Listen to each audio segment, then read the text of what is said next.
Okay. All right. As always, good to see everybody.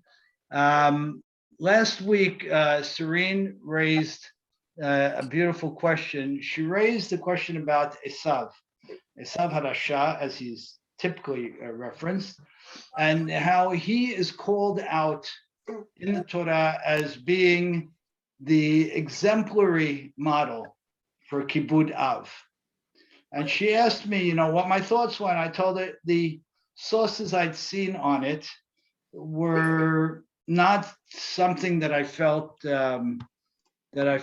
good about. I wasn't excited about the ideas that they presented, and I was more uncomfortable with the concept than not. So, being the person she is, Serene went ahead and wrote an 8 or 10-page piece on it, and I took a look at it yesterday, and after reading through it, suggested that she take a portion of our class tonight and present it. So I am absolutely honored, and I think the insights are fabulous. And let's share and let's challenge and enjoy her ideas. Chavod. Hi. Okay. Thank you for the introduction, Ricky, and I'm really humbled by the opportunity to share my ideas. So I just wrote a little something on this topic, and here it goes. So Esav's respect for his father was his greatest accomplishment. He understood the commandment from a literal standpoint and knew what actions to take. However, he couldn't fully comprehend the character refinement and better quality of life that would result naturally if the mitzvah was done in the correct manner. He failed to realize that the reward was just the outcome. Okay, so explain. Take us through that a little bit. So I think you told us last week how the actual reward of the mitzvah is not something that God's going to give you. He's not going to give you the reward of a long life. It's more of an actual, just natural result that's going to happen if you do the mitzvah properly. You're going to merit a better life, a better quality of life. You're going to enhance your character, and the result's going to be natural. All right, great. So therefore, Esav was where on this? I don't think he understood that. I think he was really just he had his motives in mind that his father would bless him with the physical pleasures of this world, with longevity, with sustenance, and that was his main motivation. I don't think he thought about bettering his life. Okay, beautiful. So Serene's premise, she's the teacher and I'm the teacher's assistant. So Serene's premise is that Esav Harasha understood this concept of Kibud Av, but understood it without the Perush, which she also is going to talk about more later, without the Perush, without the Torah Shebe'al Peh on it, without the oral law on it, which means that you read the pasuk literally, and it says, if I do X, I get Y. If I do X, I get Y. Now, we spent some time from the very outset saying that that's not at all what's going on here, and we framed it in the context of the Shiluach Kan Sipor, of shooing away the mother bird, which is the only other mitzvah like this that carries essentially the same exact reward, and said that it's not at all about a reward, it's about a transformative process that the person engages in as a result of the commitment to this mitzvah. And therefore, Serene, Esav was where? He definitely was not aware of the natural results. He was all motivated by his greed and the need for guaranteed physical sustenance in this world. Beautiful. So the first takeaway is that it doesn't work that way, right? It simply doesn't work that way. And the second takeaway is that it doesn't work that way. And if a person engages in mitzvah that way, he won't be transformed by its actions, right? Right. So Esav had the intention of getting the reward, Arichut Yamim and the Ma'an Yitavlach, long life and plenty and bounty sounds fabulous. And when Esav looked at it, he said, look, who wants more than this? So this is what I want. Let me plug into this. Boom. We have a great thing here. But it ends up backfiring on him, because he missed out on the beracha. His father had told him to go get, game in the field so that he could bless him. And Esav took this commandment as something that was very literal. If Esav was going to go get his father game, an action-oriented task, then that would deem him the rights to the beracha. And unfortunately, he ends up not getting the beracha because Yaakov comes in his place and he fulfills this task, and he does it in a better way than Esav. He ends up, besides doing the task properly, he also has the proper tone and the proper behavior. And Yitzchak ends up seeing this, and he realizes that this was what was missing from Esav the whole time. Esav gained his father's love by doing all these acts, but then when Yaakov comes in and fulfills the act, but also adds on to it the proper tone, the proper behavior, the proper intent, I think this is when Yitzchak realizes that he is the proper recipient of this blessing. Incredible. So what does that say? What does that say? It's saying, I mean, I think that the whole, like I was saying when I wrote to you in my report, like that when Yitzchak wrote Hakol Kol Hayidayim Yidei Esav, Hakol Kol Yaakov Hayidayim Yidei Esav, that was like that was all of it in a nutshell. That because Yaakov fulfilled the act of honoring a parent by action and intent, he was the one who got the beracha, and Esav ends up missing out. This is a grand slam idea. I want to elaborate on it in a minute, but any ideas, Zeke? Huh? Love it. So talk. Yeah. It's a huge, really, Serene, unbelievable. But that's it. It's not about what you get, but it's more about who you have to become in order to get what it is that you've been after.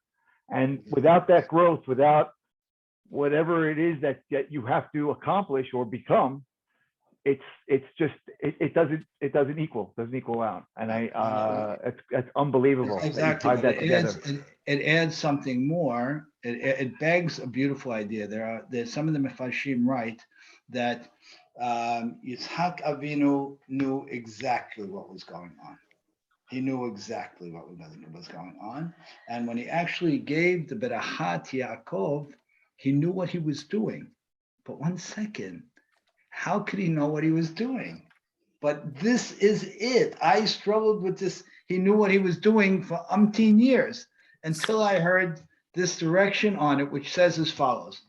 You have Esav who respected his father throughout his life, yeah?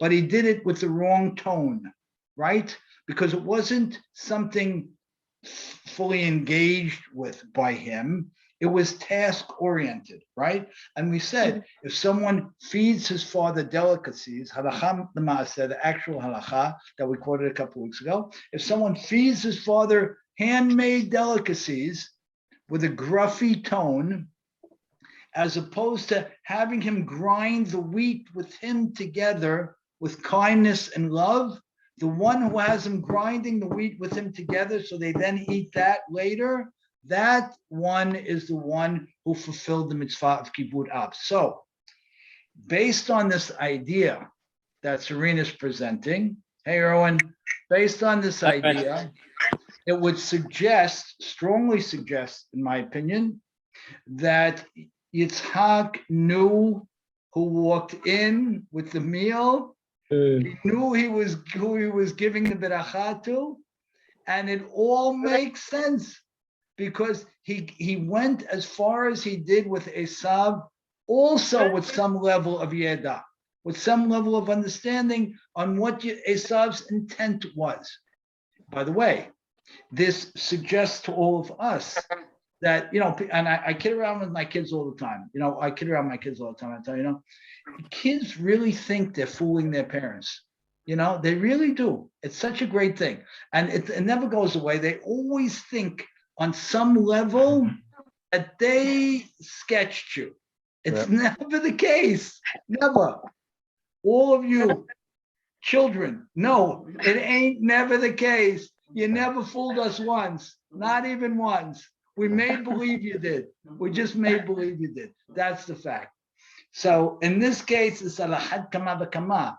That much more the case, because we see that because Esav didn't engage in it with the understanding that it's about transforming as a result of this, he effectively shouted who he was. And when Yitzhak says, Hakol kol Yaakov vayadayim yedei Esav, what does that mean in English? David Azar, let's go. What does it mean in English? Huh? Say that again. What was the line? Kol Yaakov vayadayim yedei Esav. What does it mean? From the hands, all his works from the hands of Esav. More, a little more exact. A little more exact. Come on. Hakol kol Yaakov. Kol with a voice. The voice, excellent. The voice is the voice of Yaakov. But the hands of the day is right? Yeah. Yes. Yes, Jacob Cohen. Now give me the pasuk with the derisha. Based on Serene's mahalach, give me Doresh the pasuk. Now look at the pasuk differently. Come on. So I'm jumping in a little late. Come on, go to the essence of her point. I can't be Drashan. I need a few more minutes and then I can. All right. Warm it up. Hamzik, let's go, man. What do you got? He's going through the motions, right? And it appears like he's doing the thing, but it's not him. It's not the same. He's just calling it out for what it is. Fantastic. What is the call? What is a person's call? A person's voice from a Torah point of view. That's their appearance. That's what they put out to the world. That's their essence. Right.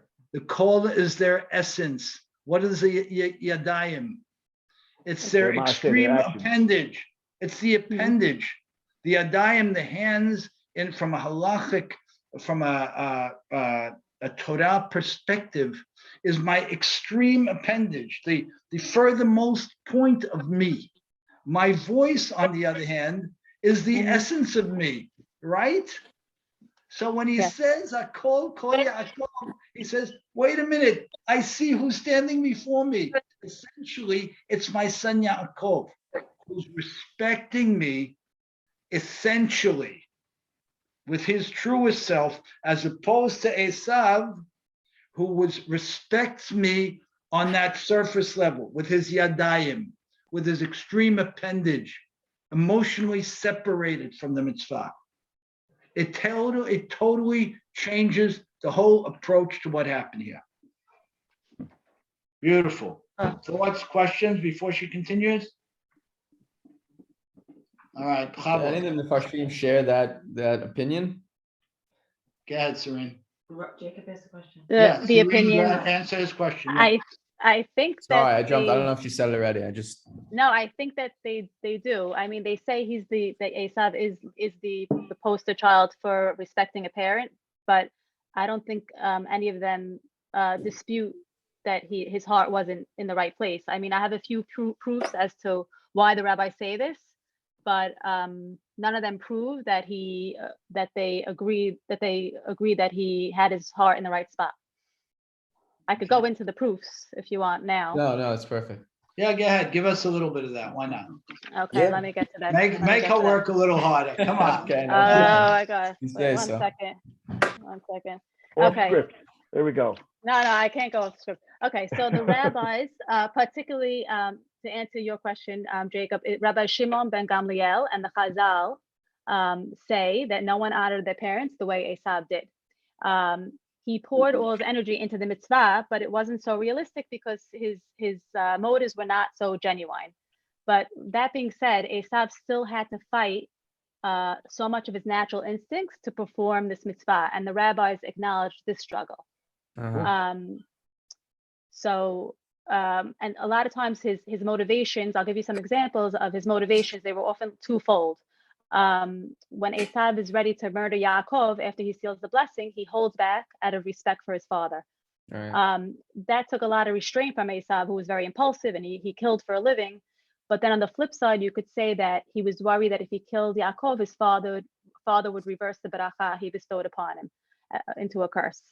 So even though he's trying to do the right thing, but he's still thinking of himself. He's still, He had ulterior motives all the time. Yeah, I think that's great. Exactly. And then another time, Rashi says that Esav chose to marry the Canaanite woman at the age of 40 because he wanted to copy what his father did. His father got married at the age of 40, but his choice in his brides were not, the women were evil, and this caused a lot of strife to his parents.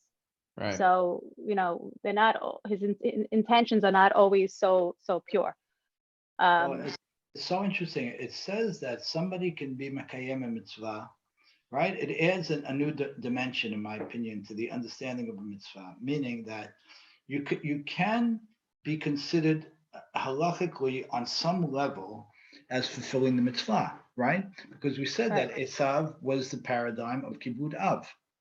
So you can fulfill a mitzvah on some, I guess, for the lack of a better term, and I don't even like the term at all, but you can fulfill it on some, I guess, technical level, right? On technical level, you can fulfill the mitzvah, and people can't take that away from you. But to the extent that you're not transformed by the fulfillment of this mitzvah as a paradigm for any other mitzvah, then you didn't do anything. So I guess the question then, it's really a back question, it's a side question, it's not for tonight. But really the question becomes then, why would we even say that the person fulfilled the mitzvah? Right? If the person really, the point of mitzvot is to transform people, right? Is to make people better. It's totally shallow without intent. Right, it's totally good, Abe. It's totally shallow without intent. You can't. It's meaningless. It's empty. Can't assume that it's always going to be transformative. But I always would be heard my that short the answer only to that. mitzvah that you can get just strictly for the end benefit with that intention was tzedakah. And everybody goes out of their way to teach that there is no other mitzvah that you could get the result or the whatever it is, the merit, except for tzedakah. So how is this different? I want to build on Abi's point, where if the mitzvah was essentially empty or was fulfilled for the wrong reasons, as in the case of Esav, but I think the rabbi's position that the mitzvah was fulfilled is a fascinating position, and I think now that I understand it better based on this, I think it's a superb position. Why? Because it allows for the practical side of life, which says that someone can finish something, someone can execute something, and you can't take that away from them, but they're the same person they were before. Right. So to say that they didn't execute it wouldn't be real. They did. He was Mechabed Aviv. He was. So you can't take that away from him. So did he mekayem the mitzvah? Did he fulfill the mitzvah? He did. Did he become from the mitzvah? Did he transform from the mitzvah? He didn't. But there's room for both, which I think is the truest truth. Mm-hmm. And I have to tell you, I always struggled with that.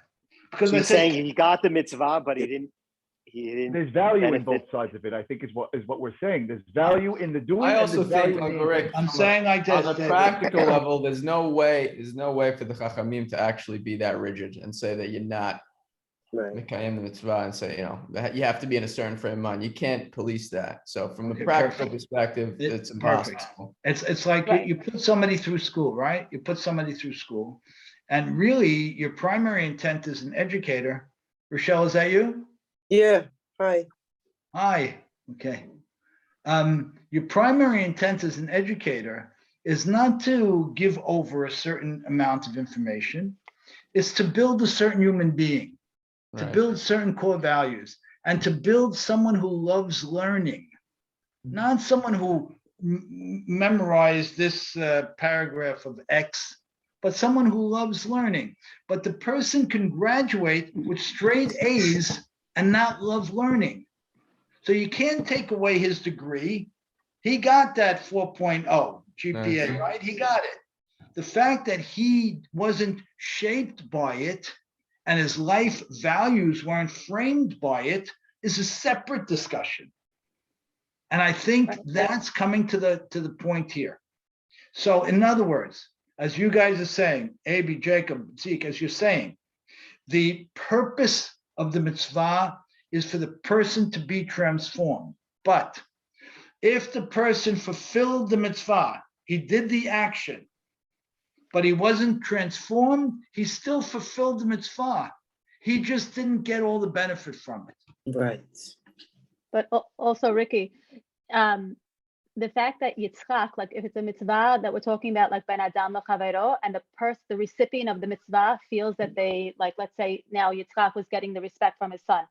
The fact that he felt honored by him was enough for the rabbis to say also that he was the paradigm, because he, in Yitzchak's eyes, he felt very honored. So he doesn't know his intentions. Very nice. So why don't you explain that point a little further? We didn't touch on that. I think that's a very good point. That's taking it further than I was saying. Take that a little further. Flesh that out. So he's saying, so in the Chumash it says Hayat Said Bapiv, and that's why Yitzchak loved him. But some people say that it's because he hunted. Said is like he hunted in his mouth, and he gave it to Yitzchak to eat. But some other people say that he hunted his father, like in his mind. He questioned him. He asked him halacha questions, and he won him over with his mind. So, so the fact that Esav did this, I think it was in Yitzchak's mind. He felt like he was fulfilled the act of honoring him, and I feel like that's why the rabbis say that he was successful. So that's another very strong insight. Let's spend a couple minutes on this. So in Ben Adam L'Chavero, in laws between man and man, we said last week at the end, we wrapped up with it somewhat quickly. We said that we don't say beracha on mitzvot Ben Adam L'Chavero because you don't know if the other side really ever accepted it, right? So we don't say a mitzvah on giving charity because we don't know if the recipient was happy with it. We don't say a mitzvah on matanot levionim, on Purim. We don't say beracha because we don't know if the other person really felt good about it, or on mishloach manot. These are all mitzvot, and you should say beracha on them, but we don't, because generally speaking, with mitzvot ben adam l'chavero, we don't know what the level of the other person's engagement and satisfaction was. And if Reuven attempted to do a mitzvah and Shimon really didn't like it or accept it or was turned off by it, then he didn't fulfill the mitzvah. So don't say beracha, because it would be beracha levatala. It would be saying God's name in vain because you really didn't fulfill the mitzvah, right? In this case, Serena is saying that the fact that his father felt respected, and so it's not simply what I said, it's more. It's the fact that he did it, right? He did it. And the fact that his father appreciated it, right? So we have two elements here. So we have two chidushim here.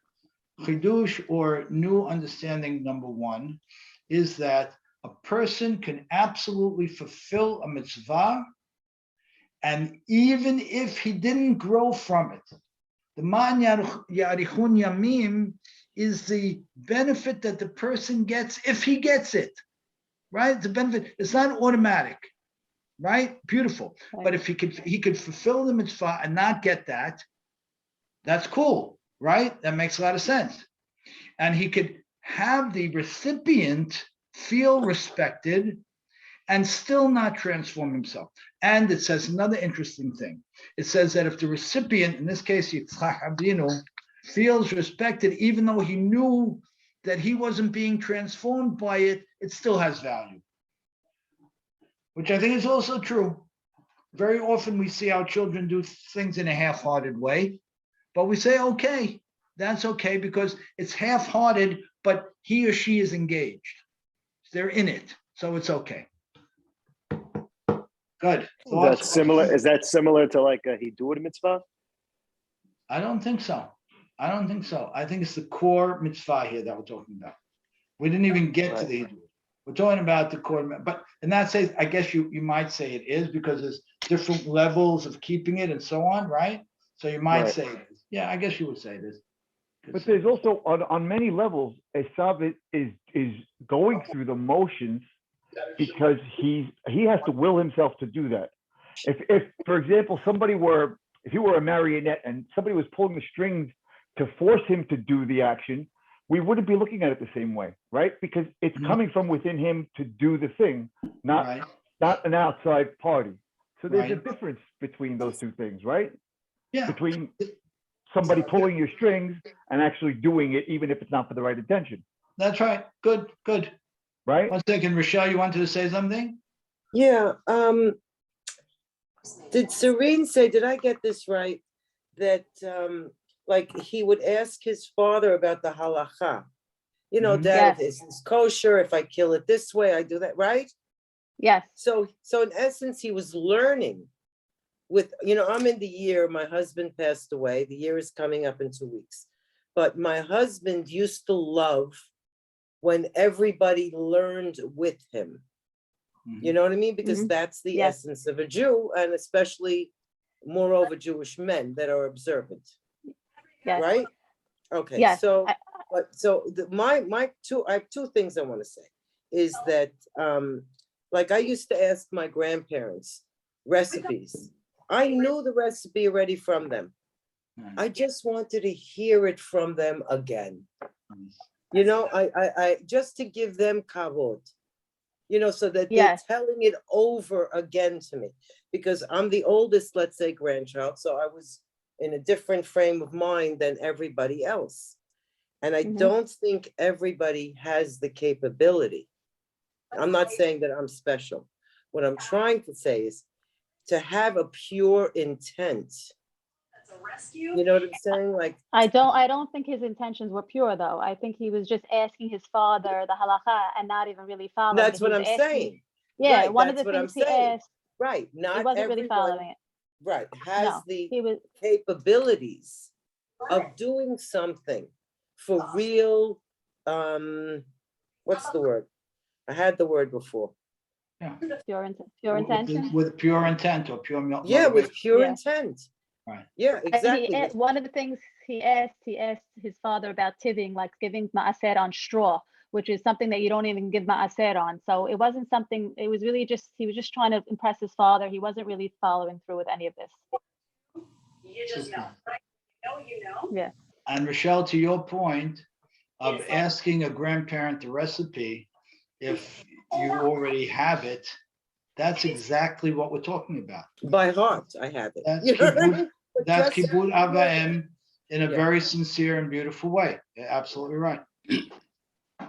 Okay, Serene, next. Bravo.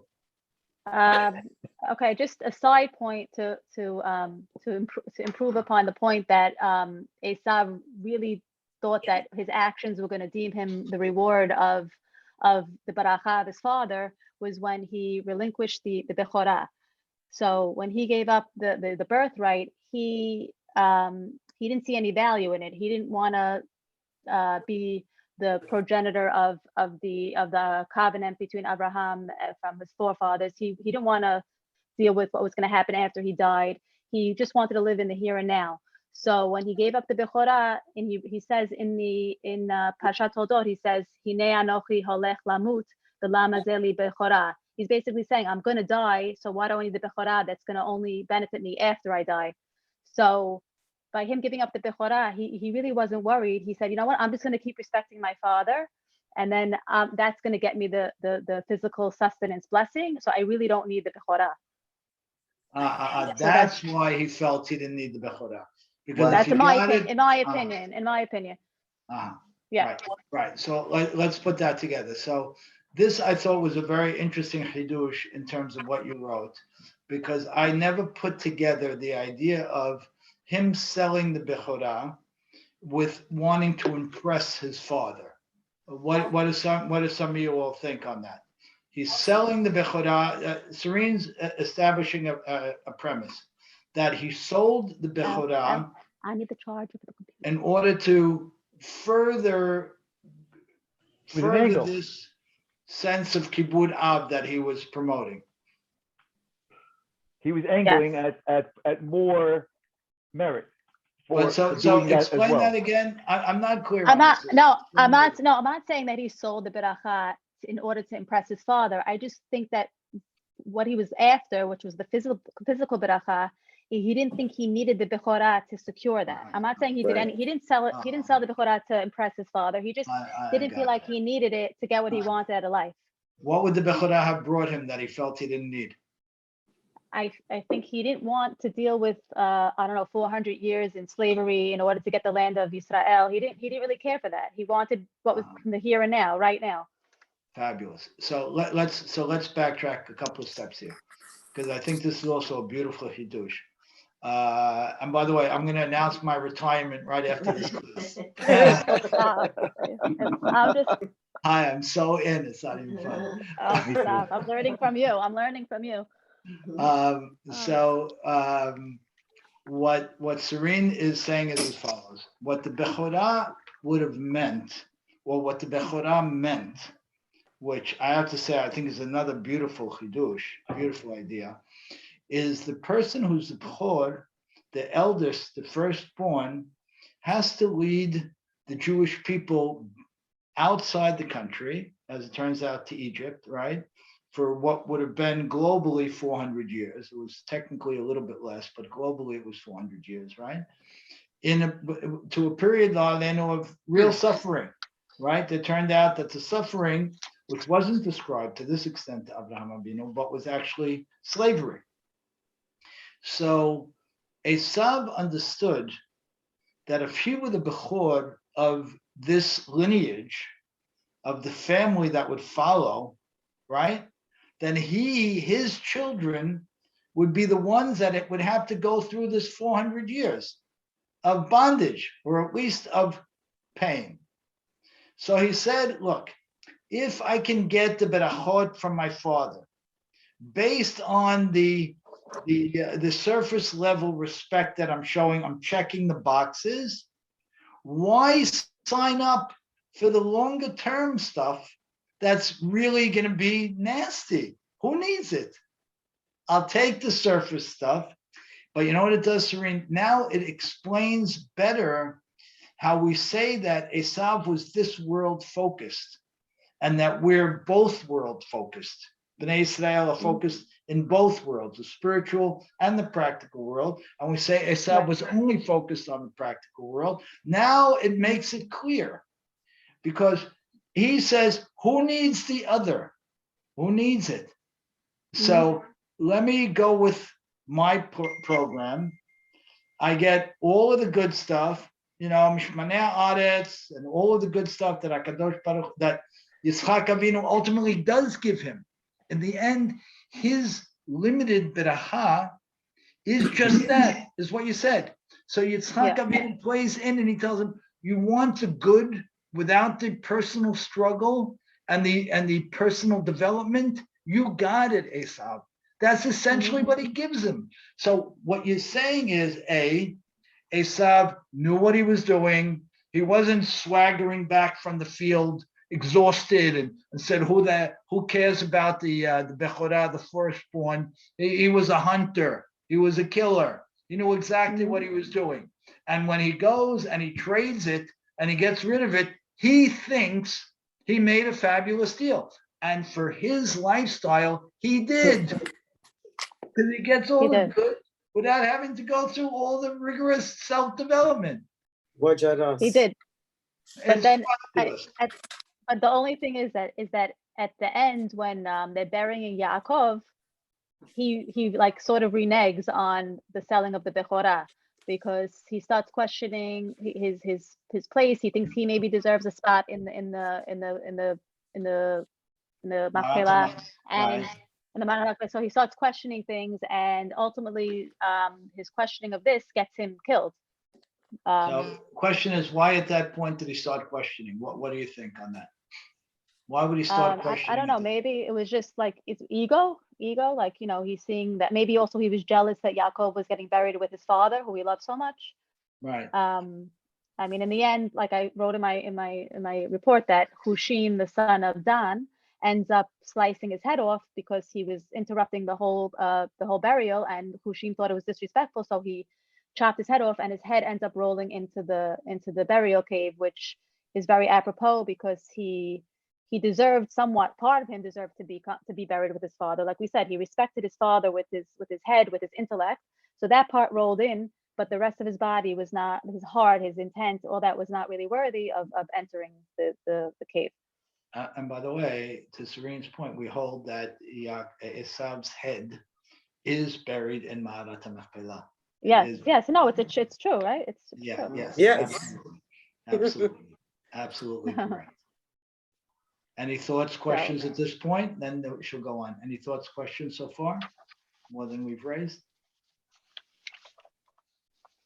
Okay. Excellent. All right, go to point 2, Serene. Go to point 2. I don't know. I think what do I have I'm left? kidding. I think. kidding. So I mean, the only thing I have to say is like one more idea about Rabbi Akiva. Do you want me to go into that? Yeah, sure. That was great. Okay. So the Baal Shem Tov says that the soul of Rabbi Akiva rested in the heel of Esav. And that's why Yaakov was holding on to it when he was coming out. Yaakov was trying to hold on to the holiness of Rabbi Akiva. So Esav, during his whole life, he carried these nitzotzot. He carried the sparks of the great Rabbi Akiva, who was, if you all know, he was a Baal Teshuvah. He started off as a regular guy that was like anti the religion and everything, and then he ended up becoming like one of the biggest tzaddikim of all time. So when he asked his father, when I mentioned before, he was asking his father how to tithe straw and all that was, he was channeling Rabbi Akiva, who was the writer of the Mishnah. That was him channeling Rabbi Akiva. And I think Yitzchak recognized that in his son. I think he knew that it was coming from a holy place. And I think, in my opinion, that Rabbi Akiva was able to mend and separate Esav's diabolical nature of being having the evil inside of him, and then also the yearning to do good. I think that even in the death of Rabbi Akiva, when his skin is being ripped off from his body, his physical skin is being ripped off from his body, we see Rabbi Akiva making the tikkun for Esav and his obsession with the material and the physical world. Explain that final point a little bit more on making the correction for Esav. Are you happy I told you to join the class now, Zeke? Wait, because his skin was being ripped off? Wow. Yeah, meaning his physical skin was literally being ripped from his body. That's how the Romans killed him. I think that was him like really making the ultimate correction for Esav, who was very obsessed with the material world, and here Rabbi Akiva is letting his body being burned at the stake, practically. What about the heel? What about him holding Yaakov's heel on the way out? What about that? About Yaakov holding holding Esav's heel. Esav's heel, right. So how do we tie that into this whole thing? I don't know. That has to be part of that. It's just a side point that I guess Yaakov recognized Rabbi Akiva's holiness, and he wanted a part of it. He wanted to channel it. That's amazing. Yeah. I know. I read that. Blown away. I couldn't believe that. Blown away. Wow. And then Chacham Yitzchak Dayan, let's go. What do you got? He's been nodding his head for a half hour. Question, comment, paraphrase. Come on. I'm the truth. I'm in awe. I got to tell you something. I'm in awe of Serene. Serene, God bless you. Like I learned with all people, and all Ricky knows my spectrum or my bandwidth is like every rabbi from Mars to Brooklyn. But the truth tonight, God bless you. You're a showstopper. I got to tell you that. Oh, stop! Oh my gosh, I'm so bad. Thank you. I'm humbled. I really am humbled. No, you really. Fantastic. You really are. Really excellent. Thank you. Any other? Any other comments, questions? I'm sponging all the data, and I'm getting ready to All right. to shoot back. All All right. right. Beautiful, Owen. Beautiful. All right. I'll just add a few points. First of all, I don't want to comment on what Serene said. I reviewed it when she sent it to me. I thought it was outstanding. I thought her presentation was even more outstanding. And for me particularly, and I think for all of us, the ideas crystallized a number of things and brought us to a greater understanding.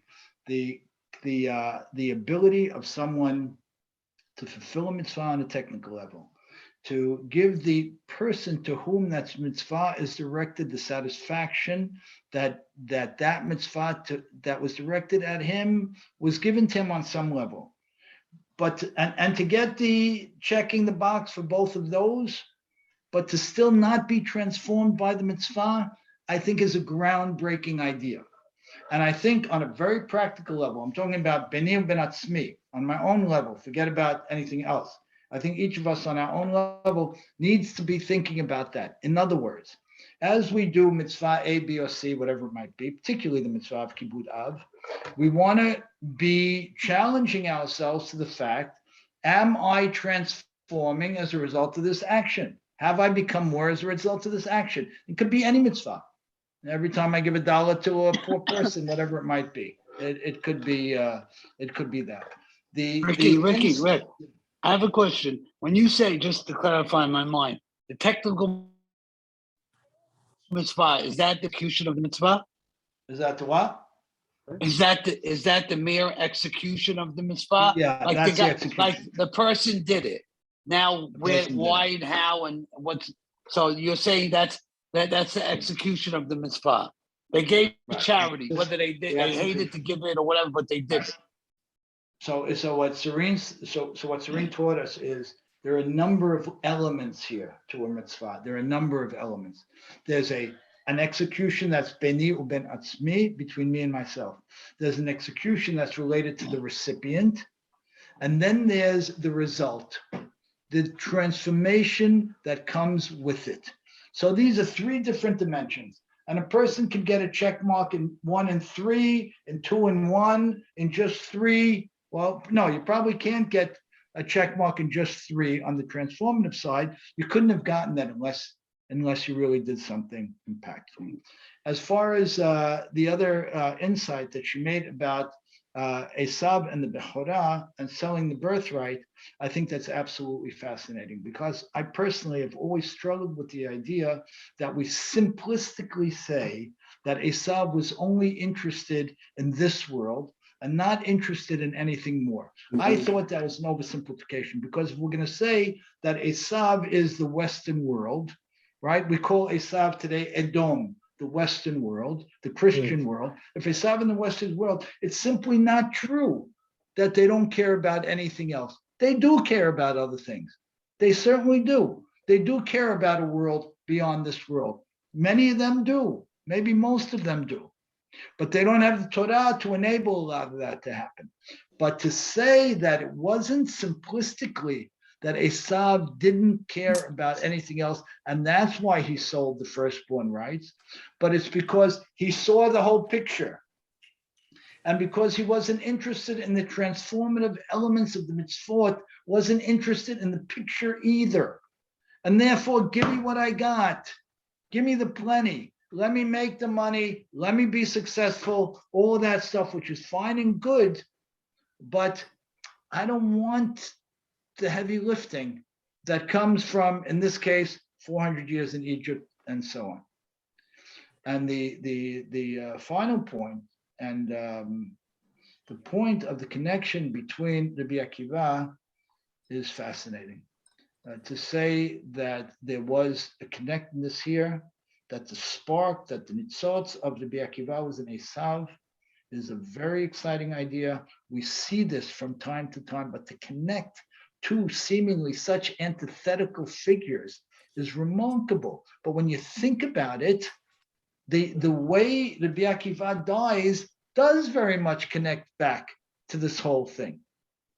And I never understood the idea of Esav's head being buried in Ma'arat HaMachpelah. I never understood it. But now it makes total sense. That from an intellectual point of view, as Serene described, He was there. He was there. He wasn't there from a soulful point of view. He wasn't there from a heartfelt point of view. And that's why if you're going to put any of him there, he deserves to have some of him there, but it ain't more than the head. So I really, Chazak Baruch, I think that was just outstanding. And I encourage everybody on this class. I really, truly do. It's my total pleasure to share and build a class like this. And so. Thank you for letting me, giving me the opportunity, everybody. I appreciate it. Ricky, you got out of the game.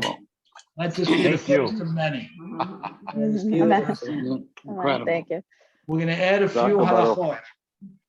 A few halachot. And those who came on just for Serene cannot get off the class for the last 10 minutes. Zeke and David specifically. Okay, so let's go over a few of the others. Hey, Ricky, I think Serene's going to have a spinoff after this. Yeah, good. That would be great. By the way, that would be great. I'm signing. Hey, Serene, I'm signing up right now. Just if you don't mind, do Wednesday nights, Serene. If you don't mind, do send out an Wednesday. email. I'm gonna send out an email, Bless. He doesn't want the competition. Oh my God. Wednesdays, Mondays, competition. any other night is There's never fine. competition. That's good. That's good. So, well, somebody asked a question last week. How many times must a person stand up when mom or dad walks into the room? Question A, is it mom or dad walks into the room or just dad? Both. Is it mom or dad or just dad that you have to Both. stand up? Either or. From David Mansour, mom or dad or just dad? Both. Both. Excellent.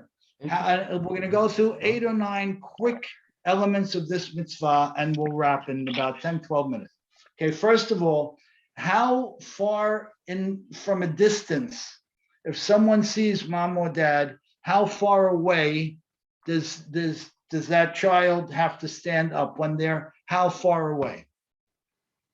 Within In eyesight, in the line of, in your, Where, David? if you could see them, Right, but what if I could see them, but they're still somewhat distant? Maybe the same room. Okay, so our rabbis say 128 meters, which is, I think, about 10, 11 feet. Yeah. Ben Ish Chai says 160 meters, which is probably like 13 feet, right? So not when they're on top of us. They're 10, 12 to 15 feet away. And the rabbis say you should be machmir like the Ben Ish Chai in this case and stand up sooner.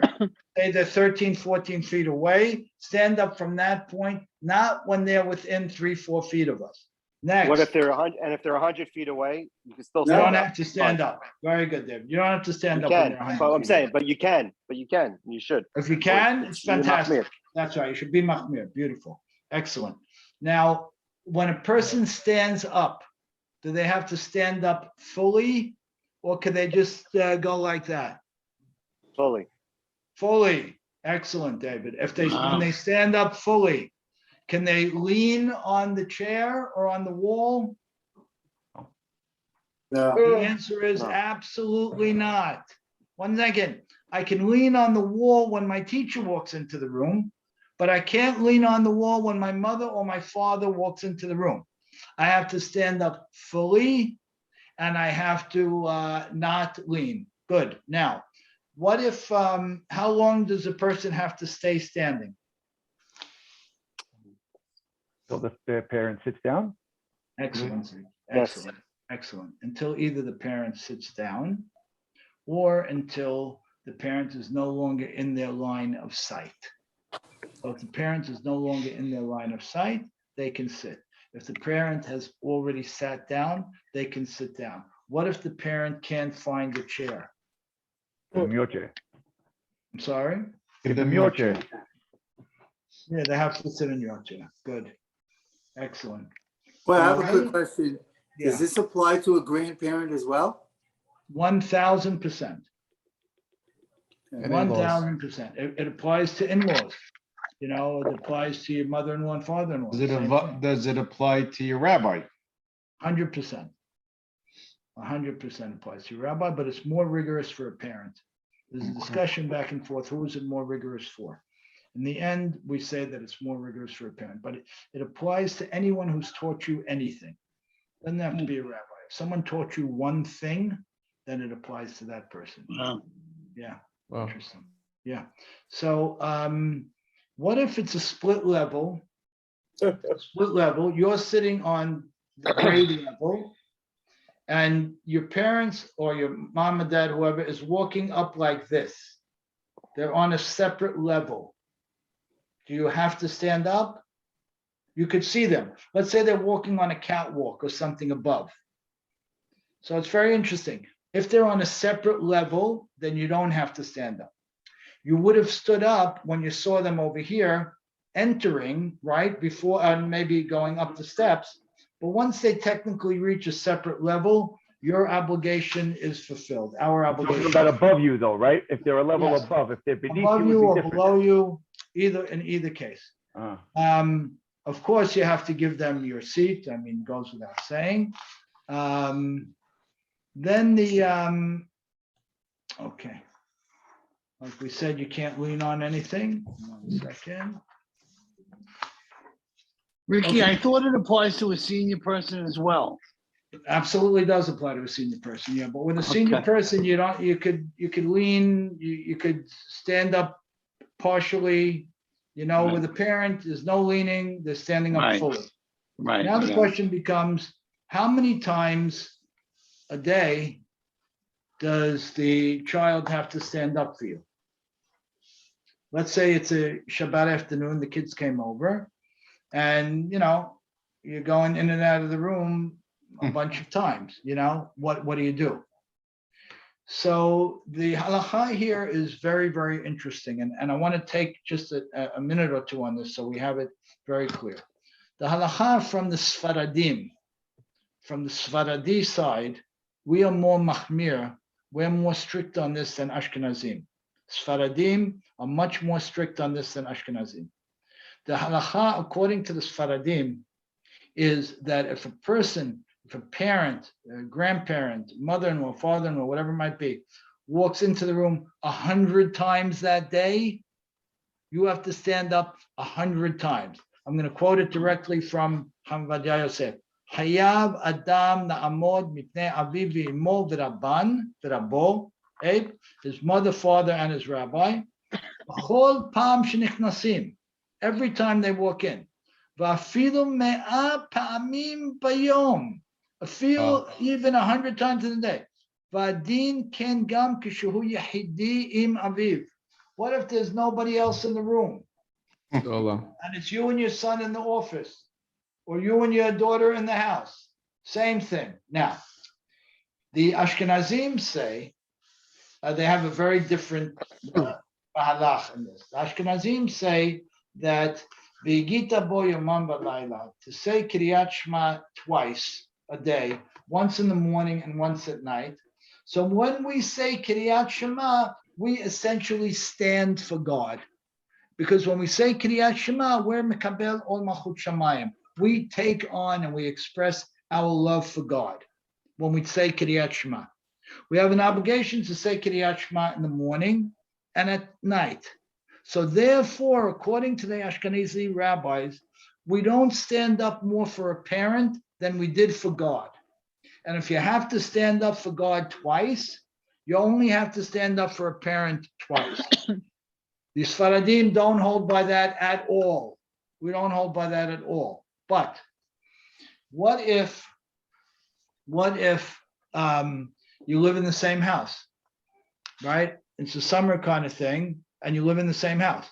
You know, people would go nuts. They stand up 82 times a day, right? Literally, it could be 100 times a day, right? Right. What do you do?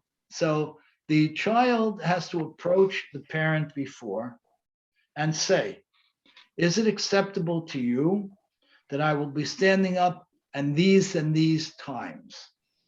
Now, it's a very delicate halacha here, because a parent is able to be machul al kibodo. He's able to let go of his respect that's due him from others, but he can't be mochel on the morah or yirah. In other words, standing up for a parent doesn't go under the halacha of respecting a parent. It goes under the halacha of fearing a parent.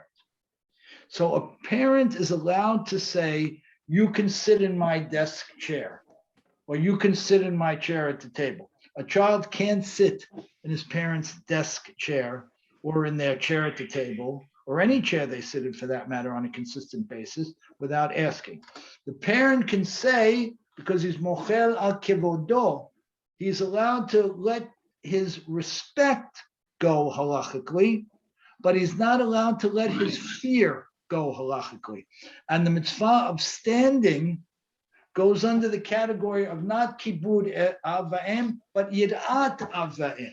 Fear of the mother and father. Is the law hold the same weight for mother and father? Great, David. Holds 100% the same way. I would, right, okay, okay, all right, fine. Why? Because why? Because a person is more inclined to stand for his father, so I would think the law would be stricter for the mother. Excellent. So that's why we say ish aviv ve'imo tira'u, right? We want to, kabed et avicha ve'timeh. How we say that when it comes to kibud, we put the father first. When it comes to yir'ah, we put the mother first.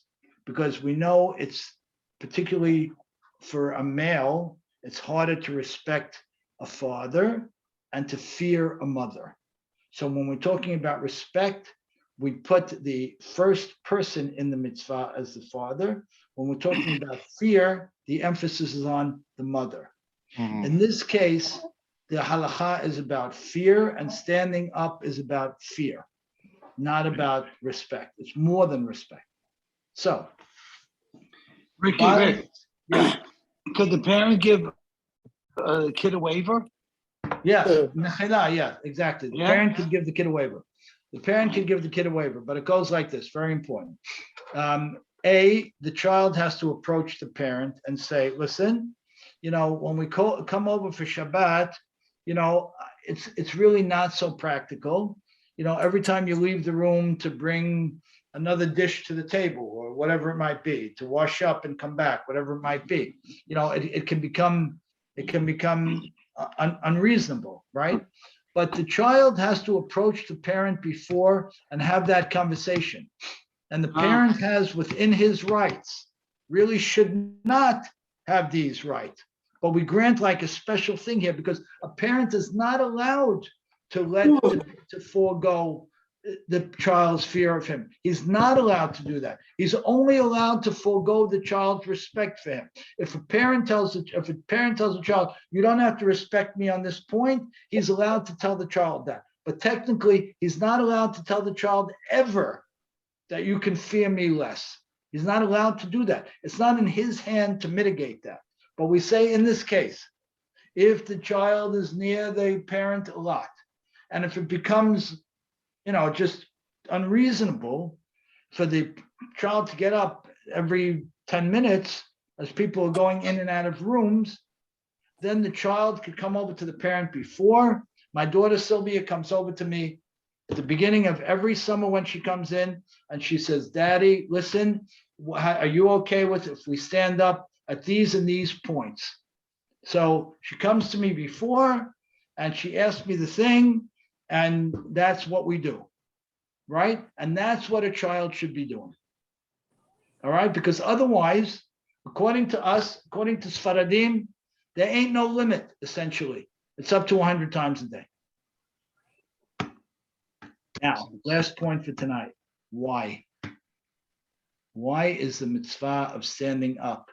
Chacham David, who gets up at the crack of dawn every morning to learn with his father for many years, it's the most beautiful expression of Kibud Av. Why would you say that that we have this? Why? Why is standing up so important? We're standing up because you're acknowledging and you're showing your parent that you love them, that you owe everything. You owe everything to them. It's true, but why is why is standing up such? You're also you're showing. You're also it's you're showing other people that are, I guess, in the room or that could see that what It's you're true. that you're acknowledging. It's Your true, but parents. more than that, With we your said that body? you're still, what, Rochelle? It's with your body? It's Physical? what? Your body. Oh, because Yeah. your body is physical, and therefore what? Yes, keep going with that. And therefore what? So it's connecting the intellectual and the spiritual Yeah, and therefore what? action. You're right. And therefore what? Go back to You're actively doing something. You're Excellent. actively, and go back to Serene's first point, the premise that she started building her ideas with. she gave such a good class. So much. I can't remember. I don't even remember. I don't even remember. What you said? Well, what you Jamie said? remembered, I don't- Serene. Jamie remembered. What do you say, Jamie? It'll change you. It will change you. Standing up Right. somehow is Uh-huh, incredibly transformative for a Right. person. Because It you're has a constantly huge connecting impact. intellectually. That's right, Rochelle, to your point, it engages everything. And you Right. can't slouch and you can't half stand because that would be less than a full engagement. So this is a way to engage everything and it's transformative. Standing up Right. is transformative. And the awareness of doing it when the person is not even in the room yet is even more so. So, good. Any final thoughts, questions tonight?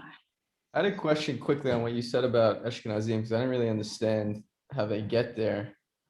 Because don't we say V'lecha b'derech essentially means that you can say it sitting, standing, leaning, whatever you want to do. So, Yes. and the other thing is tied to the time, right? So Boker is essentially just saying, saying in the morning and the night. So how do they get around that? Right, excellent. So I'll tell you, excellent, Jake. So they say like this, they're saying that the Kabbalat Ol Malchut Shamayim, the acceptance of God's greatness and monarchy and his dominion over us is primarily expressed through Kiryat Shema, through saying Shema.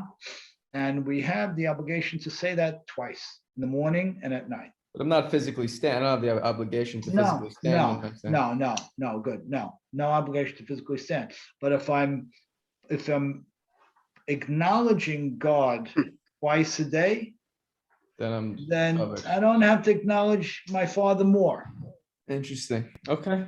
We are a million miles from that. We didn't come back and say, okay, the Ashkenazim say 2, we say 100. Yeah, it's not even close. Let's split the difference. We didn't say that. No. Our rabbis didn't budge. They didn't budge off the 100. They didn't budge. And I have to tell you, we are very fortunate. We really are. Nobody's families are perfect. Thank God. Nobody's families are perfect. We'd have nothing to do if they were. But we have a very, very blessed element of family. And it's hugely contingent on our showing of respect.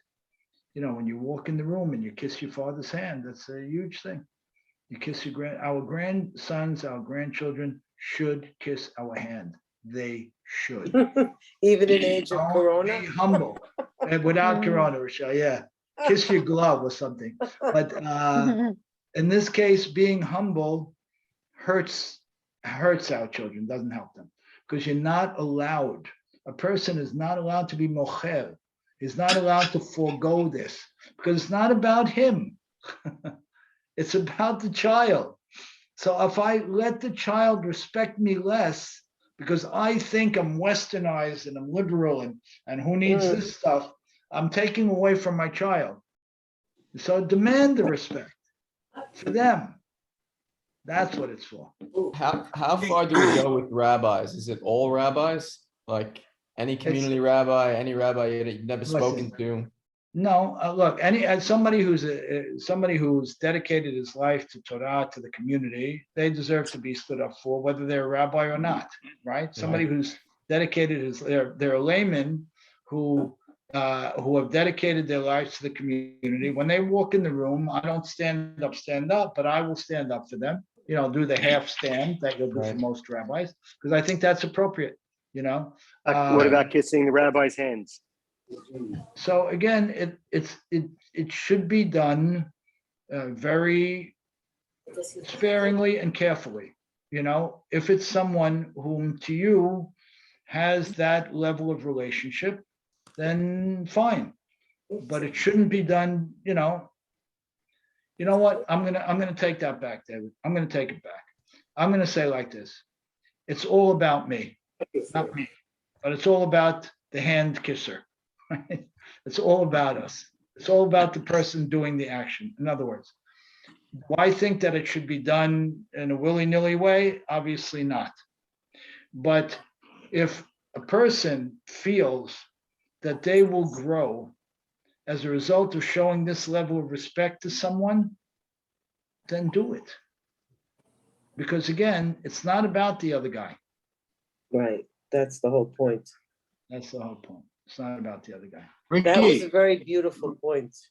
yeah, Rick, I also just my own gut is that this model serves as the platform for respect for people in general, not at this level, but in other words, kissing hands and all of that. But I'm just saying that the model just is embedded in you. So when you look at people, like if I look at people in that vein, I have a model to work from. Exactly. Beautiful, beautiful, Owen. You know, the concept of unconditional respect.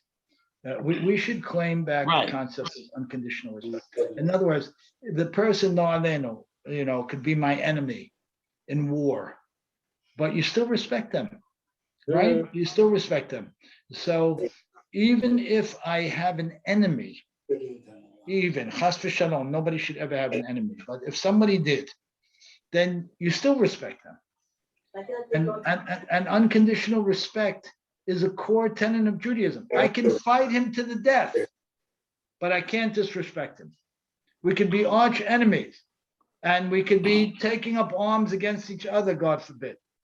But I still have to respect him. Doesn't mean I don't plan on how to defeat him or worse, but I have to respect him. Right? You know, we have in the world, we have what is it called? I forget now, it slipped out of my head, where the rules of war. Art of war. Yeah, but we have the rules of engagement. Art. The art of war. Are you talking about the book? Sun Tzu? I don't remember, Tzu, but there are rules. There are rules. You know, who keeps them, who doesn't, I don't know, but there are rules. So good. So Erwin, to your point, if this builds a perspective of unconditional respect, that's great. Yeah, that's the correct. That was the word I was looking for. Yeah. What can we as parents do to, I guess, instill or help our children with this? I mean, how can we not put a stumbling block in front of them? I don't know. What do you guys say? Any ideas? What are your thoughts? I don't think it could come from you, unfortunately. I mean, I don't know, maybe it can, but it's tricky. It's tricky. You know, what we, in the first halakha that Hamad brings, as you know, we learned it together. He says that everybody, all students, including rabbinical students, should learn the halachot of Kibud Avayim 30 days a year. Like we learn the halachot of Pesach 30 days, fairly intense immersion in learning. We should do the same thing with halachot Kibud Avayim, the laws of respecting the parent. The problem where it gets tricky is, you know, to Jacob's point, that when we start teaching it to our kids, you know, in our American society mentality world, you know, it comes off as self-serving or something like that. So it's a challenge. You know, I would say my quick reaction would be get the Yalkut Yosef in English, the book we've been doing this from, and do a halacha or two every Friday night. Because our children don't know it. They don't know it. And in that respect, it's not fair that they don't know it. They need to know We it. shouldn't be testing our children. We shouldn't be, doing things to see if they pass the test. You know, leave my chair empty, see if they sit down. We should be teaching them. We need to be teaching them. Yeah. So we have to figure out how to do that. Each one maybe. I don't, you know, I know from time to time I'll bring up some of these halachot. You know, it's easy and it's not easy. You know, it's easy and it's not easy. you know. How about, may I suggest something? Of course. How about if you say, gee, you know, I wish my dad was still here, because I just learned this beautiful halacha and how it changes you as a person, because you gain so much from doing the mitzvah and you grow. Mhm. No? Yes, we're listening. That's it. What about All if you right. say you wish you could still do such things You wish you could still do it. so Right. that you could have the opportunity to internalize the learning and the growth and the midot, I love character that. change. I love that, Rochelle. I love that idea. In other words, talk about, for those who are in that place. No, we're all in a place where we can talk about our parents and how we show our kibud av to them, rather than telling our kids what they want to show us. Maybe we discuss at the table what we do, and more than discuss it at the table, show it through our actions, right? For those of us whose parents are no longer alive, it's that much harder. But maybe to Rochelle's point, I think it's a beautiful idea. Articulate to our children what we would have loved to do had we still had the opportunity to do it. I think that's a beautiful idea too. And I think that would have an impact. All right. Thank you all. Serene, Hazaka Baruch. Amazing. Thank you. Great. Thank you. This should Great be the stuff. first of many. And the platform is open. We all grow and learn from each other. Can't be nicer than that. Serene, you did a Amen. fabulous Thank you. job. Amazing night. Thank you, guys. Amazing night. Everybody. Great class. Serene, Thank you you. did a great job. Thank you, Serene. Thank you. Rick, all. how you Amazing. feeling? You I seem can't wait to Wonderful, watch the Serene. video. Oh, no, I don't want to watch the video ever. No. Yeah, you should be very proud of it. It was great. Thank Great. Yeah, you All should right. keep it. It's a Thank keeper. Thank you, Very guys. good. Great All right. class. Great, See really you next great week. night. Thanks, Rick. Thank Ricky, you. great. Appreciate Thanks it. a lot. Thank you, everybody. Thank you. Take care.